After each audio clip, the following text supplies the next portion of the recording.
Salve, salve galera, sejam todos bem-vindos ao canal Crônicas do Campo. E aqui tratamos de plantações, criações e êxodo urbano. Estou aqui hoje na Baía das Glicendres para falar sobre um assunto muitíssimo importante para você que cria galinha. Como escolher um bom galo. E mais, como ter mais de um galo no seu piquete sem ter briga nenhuma, sem ter confusão e o melhor, fecundando melhor os ovos. Se esse assunto já interessa a você, eu peço que você fique comigo no vídeo, que depois da nossa vinhetinha, vamos ao conteúdo. Então galera, estou aqui cercado por essas aves maravilhosas e nesta baia aqui eu tenho cerca de 12 galinhas e tenho 3 galos. A proporção correta, no senso comum, de galinhas para galo é de 10 aves para cada galo. Tem gente que pensa que é 20, que é 30, que é 40. Bem, se você quiser fazer o teste, aí fica à vontade e depois me conta aqui nos comentários. Calma que eu não tô com comida. Eles estão aqui bem pertinho de mim também porque eles ainda não comeram hoje. Daqui a pouco eu vou colocar comida para eles. E gente, eu gosto de trabalhar na verdade com 8 galinhas para cada galo. Então aqui caberia confortavelmente, sem estressar, 24 galinhas que todos esses galos que estão aqui dariam conta delas. Existe um mito, na verdade, que os antigos contavam, que quando tinha mais de um galo no terreiro, as galinhas não haveria pintinhos, né? Os galos não, se tivesse mais de um galo, era uma coisa assim, se tivesse mais de um galo, não encheria os ovos, né? Não fecundariam os ovos. E esse mito se deve porque, às vezes, um galo acaba atrapalhando a cópula do outro. Quando um vai baixar uma galinha, o outro vem, interrompe ou baixa a galinha também. Às vezes acontece de 2 galos baixarem a galinha. E isso já foi uma coisa que eu observei aqui.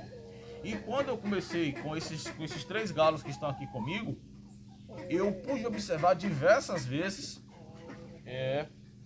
mais de um galo, tanto mais de um galo baixando a galinha ao mesmo tempo, quanto um galo atrapalhando a cópula do outro.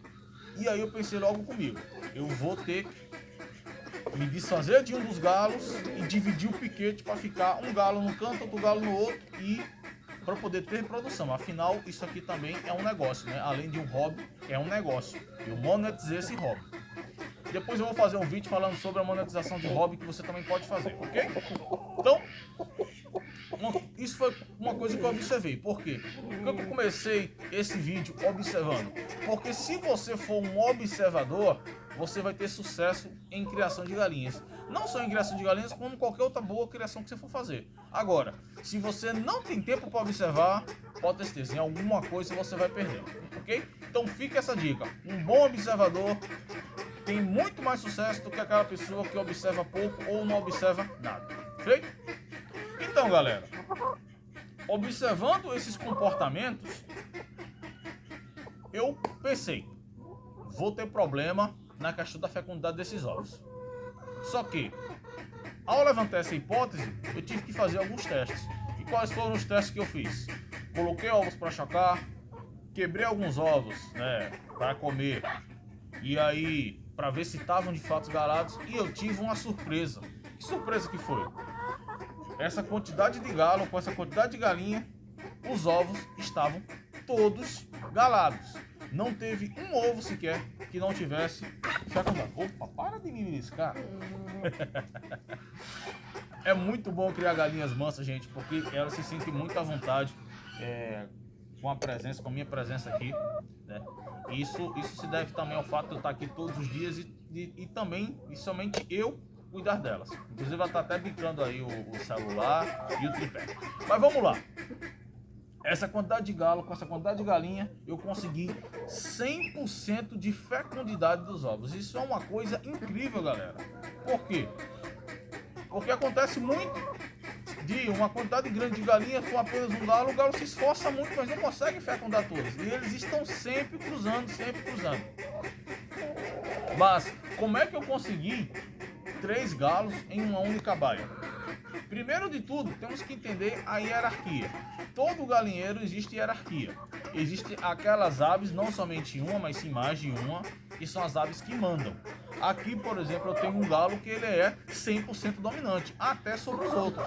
Então, enquanto os outros ficarem quietinhos, ficarem na deles, vai estar tudo ok, vai estar tudo certo. E eu também tenho galinhas aqui que são dominantes. Se eu colocar uma galinha de outra baia aqui dentro, essas galinhas vão brigar com essa galinha que veio de outra baia. Por quê? Porque essas galinhas, elas são galinhas dominantes.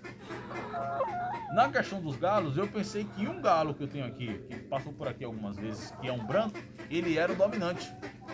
Mas não, ele não é o dominante. O preto era o dominante, mas agora o irmão do preto, que é esse que está aqui atrás de mim, ele é quem manda no pedaço. Mas eles não brigam. De vez em quando se estranha um pouco, mas isso serve para o quê? Para estabelecer a dominância. O líder, ele está sempre ali firmando, olha, eu sou o líder, eu que mando aqui. Isso aqui é meu. Mas o fato dele ser líder, esse que está passando aqui agora, que é o maior, o fato dele ser líder não exclui os irmãos dele de copular com as galinhas da mesma forma que ele faz. E qual linhagem é essa aqui? Antes que vocês me perguntem, é a linhagem Grisendre.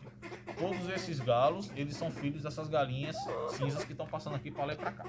Você para de me beliscar. Então, como é que eu consegui reunir 3 galos em um só galinheiro? Esses galos, eles foram nascidos juntos, cresceram juntos, se desenvolveram juntos e vieram para cá os 3 juntos.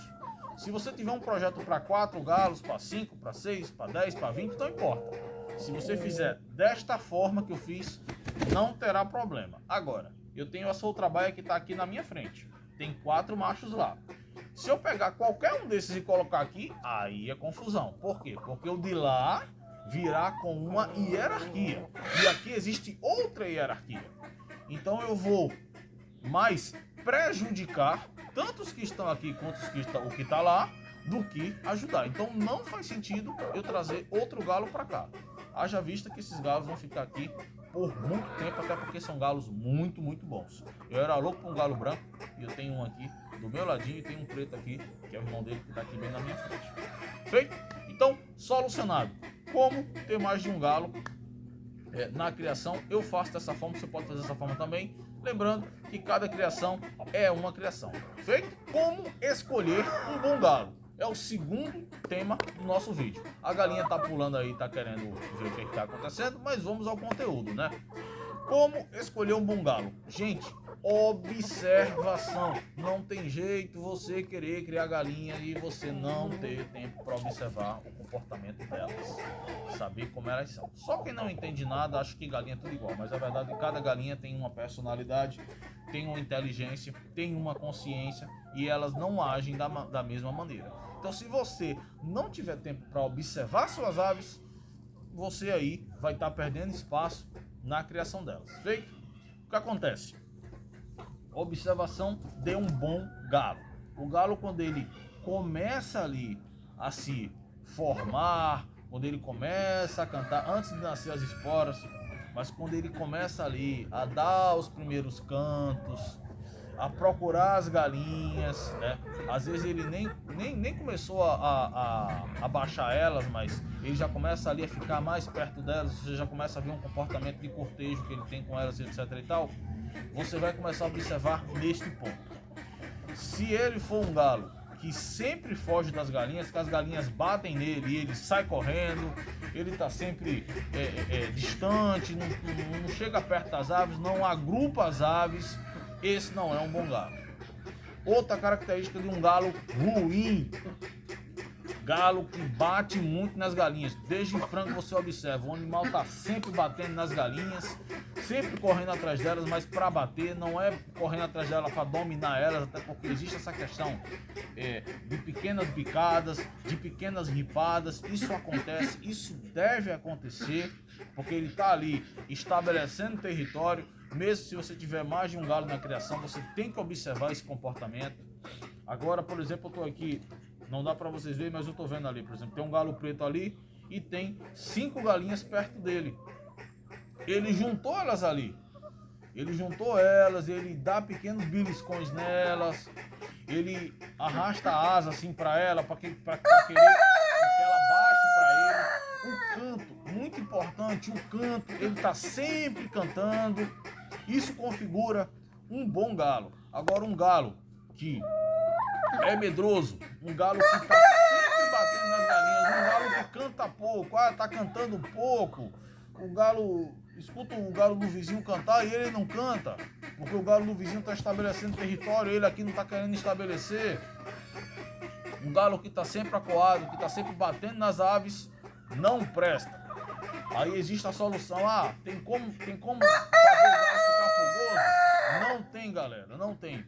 Um galo que não presta é faca no gogó ou você venda para outra pessoa que se interessa. Mas não, um galo que, se ele não for bom, ele deve sim ser descartado, ele nunca deve ser... A genética dele nunca deve ser passada para frente, porque aí você só vai ter dor de cabeça. Outro tipo de situação, galo que ataca deliberadamente, qualquer coisa o galo quer atacar. Se você entrar para dar comida, o galo quer vir em cima de você. Se você põe uma outra galinha, o galo quer matar outra galinha. Se você de repente cria com peru, com guiné, com pato, ele quer matar todo mundo, ele quer destroçar tudo, ele voa muito, voa para lá, voa para cá. Um galo desse não faz sentido você ter na sua criação, a menos que seja um xodó seu, alguma coisa assim. Mas comercialmente falando, não faz sentido você passar a prole de um galo desse para frente para que ele beliscar. Não faz sentido você passar a prole de um galo desse para frente. Eu tive um galo que ele era excepcional, maravilhoso. Se eu tiver foto dele, eu vou deixar a foto dele aí.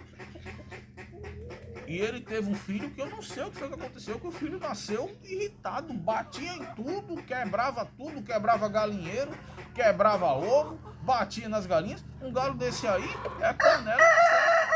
Agora, eu tô aqui, o galo passando aqui do meu lado, aqui. Passou aqui na minha frente várias vezes, um animal tranquilo. Eu posso de repente pegar nas galinhas, eles olham pra mim, eles me veem, mas não vão vir pra cima de mim com gosto de gás, porque eu tô pegando uma galinha. É até um comportamento natural, mas com os meus aqui isso não acontece. E são galos que estão galando as galinhas direto, estão fecundando os ovos o tempo todo. Então, todos esses conceitos, gente, a criação de galinhas de simples não tem nada, de simplificado, de facinho não tem nada, né? Existe uma diferença muito grande entre você pegar suas galinhas e jogar no quintal, jogar milho, deixar a galinha tomar água de pia, comer resto de comida, resto de restaurante, comida de humano, e você tem um espaço como esse aqui dedicado para elas, onde elas comem verde, onde elas têm um puleiro, onde elas comem ração designada para elas. Existe uma diferença muito grande entre essas duas criações.